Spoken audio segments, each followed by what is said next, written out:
fini l'état de grâce. C'est le grand cadre des syndicats de l'enseignement qui le décrète. Des syndicats qui ont renoué aujourd'hui avec les méthodes de lutte syndicale les plus farouches. Perturbations dans le secteur de l'enseignement supérieur. Demain, le SAES démarre 72 heures de grève pour réclamer le retrait de la loi cadre. Les tout-petits ont chanté, dansé aujourd'hui. Mardi gras, jour de carnaval oblige. Le carême, ce temps propice à la prière et au recueillement des fidèles catholiques démarre demain. Ce chemin vers Pâques va durer 40 jours. Voilà pour le sommaire. Le développement, c'est après ceci. Le journal Khadioum. La journée d'action du grand cadre des syndicats d'enseignants largement suivi. Le sitting devant l'inspection d'académie de Thiès a fortement mobilisé les enseignants. Ils manifestent leur colère pour le non-respect du protocole d'accord signé avec le gouvernement il y a de cela une année. D'autres points s'inscrivent dans la plateforme revendicative du grand cadre des syndicats d'enseignants.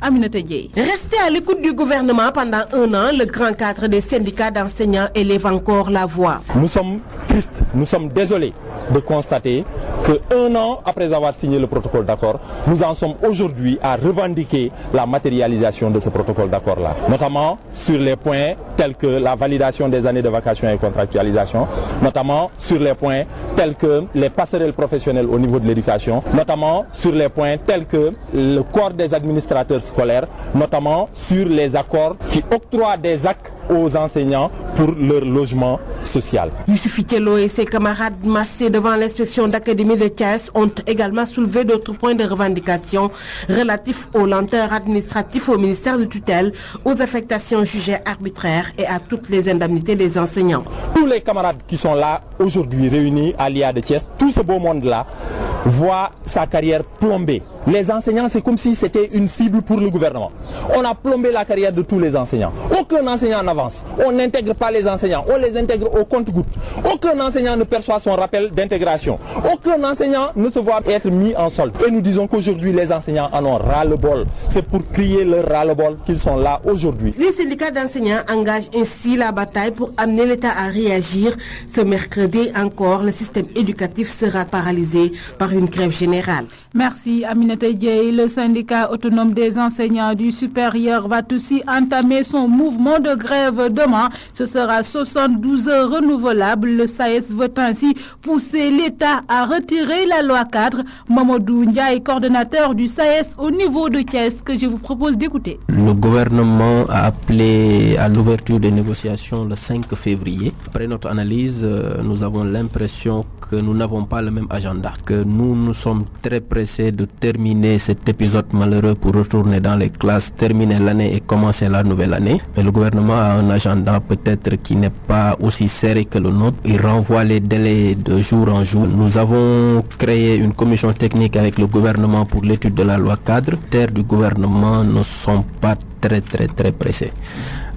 Ils ont mis 10 jours pour étudier quelques points que nous leur avons donnés. Et c'est juste pour leur montrer que nous sommes vraiment déterminés à aboutir à la révision de cette loi-là que nous avons décrété 72 heures de grève. Le dialogue, en fait, il est privilégié. Si ça ne dépendait que nous, je pense que le problème, il aurait été réglé depuis longtemps. Comme j'ai déjà eu à le dire, le plus difficile a été de s'accorder sur les réformes qui sont nécessaires pour l'enseignement supérieur. Le SAES, depuis 2010, a fait un mémorandum dans lequel il avait invité le gouvernement d'alors pour l'inviter à faire les réformes essentielles à l'enseignement supérieur. Mais ce gouvernement d'alors n'était pas intéressé. Donc nous avons fait un séminaire à Saly où nous avons invité le gouvernement et beaucoup de partenaires nationaux et internationaux sur fonds propres, où nous avons sorti un document de plus d'une centaine de pages qui n'intéressait pas le gouvernement. Ce nouveau gouvernement-là a appelé à des concertations nationales à laquelle nous avons participé, et sur les 78 recommandations, plus de la moitié viennent du SAES. Donc nous sommes pour la réforme, nous sommes vraiment engagés pour cette réforme-là aux côtés du gouvernement. Il se trouve que le gouvernement a mis à la tête de cette réforme une personne qui malheureusement ne privilégie pas le dialogue. Je pense que s'entendre sur 78 recommandations est plus difficile que de s'entendre sur 22 articles d'une loi. Donc si on avait fait un petit séminaire préliminaire même de 24 heures ou de 48 heures, on aurait rédigé cette loi-là de façon consensuelle et on aurait évité ce bras de fer inutile.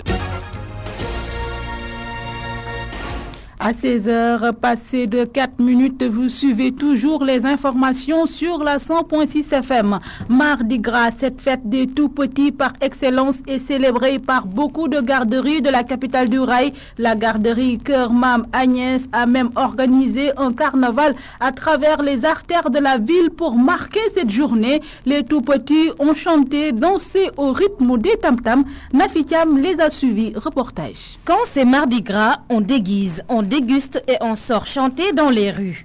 C'est aussi l'occasion des carnavals des garderies d'enfants. Keur Mam Agnès a sacrifié à la tradition avec une randonnée en calèche dans les artères de la ville et les enfants sont tout heureux.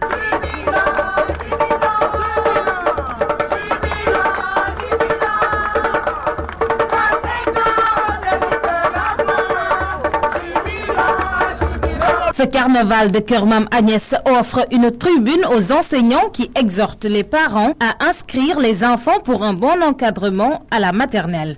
Mami Faye, Madame Sagna, directrice de Keur Mam Agnès. L'important, c'est par exemple l'enfant qui est innocent, il ne connaît rien, nous on l'éveille. Ce n'est pas de l'apprentissage type comme l'élémentaire, mais c'est de l'éveil que nous faisons aux enfants et de l'éducation. La fête de Mardi Gras a tous les ans une date différente par rapport à la date de Pâques et elle annonce le début du carême. Vous l'avez dit, Nafisa Toucham, demain mercredi des cendres démarre le carême chrétien, un jour particulier. Je vous propose d'écouter Abbé Raphaël Ouad. Il revient avec Aminata Dieye sur le sens de cette journée.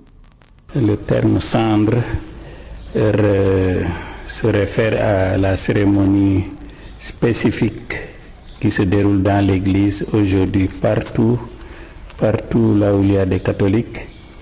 Tous les chrétiens reçoivent un signe de croix avec de la cendre.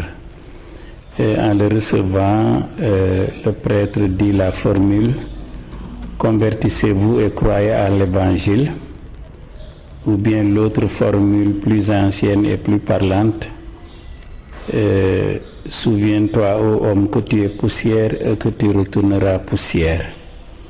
Donc c'est avec ce signe que les chrétiens commencent le carême.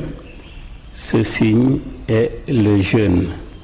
Parce qu'aujourd'hui, mercredi des cendres, c'est un des 2 jours où le jeûne est obligatoire pour les chrétiens de 18 à 59 ans.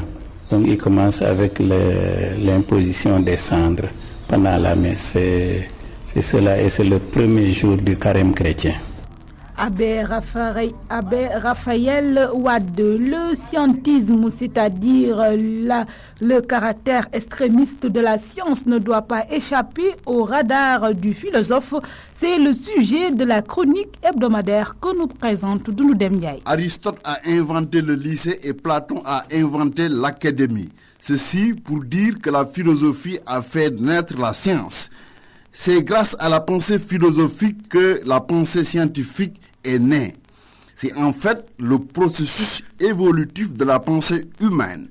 De ce fait, Socrate a été empoisonné avec la ciguë pour avoir introduit dans la cité le dieu raison. La terminologie isme, qui signifie le caractère extrémiste des choses, fait que le scientisme ne peut pas sortir du collimateur du philosophe. La science a atteint une vitesse telle que la pensée philosophique ne saurait laisser la science seule maître du monde. Même s'il faut une fusion ou une confusion de la philosophie et de la science comme cela a été au 5e siècle avant Jésus-Christ.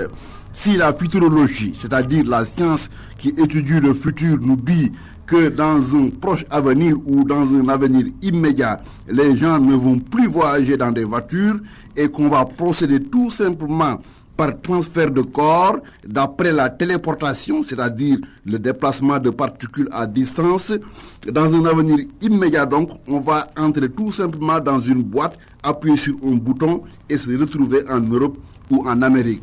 Travaillons comme si on ne devait jamais mourir, mais laissons une place au divertissement, comme les mineurs en Angleterre qui ont inventé le football pour leur récréation. Merci Dundoudem Ndiaye. À 16h passées de 14 minutes, cette édition est à présent terminée. Si vous venez de nous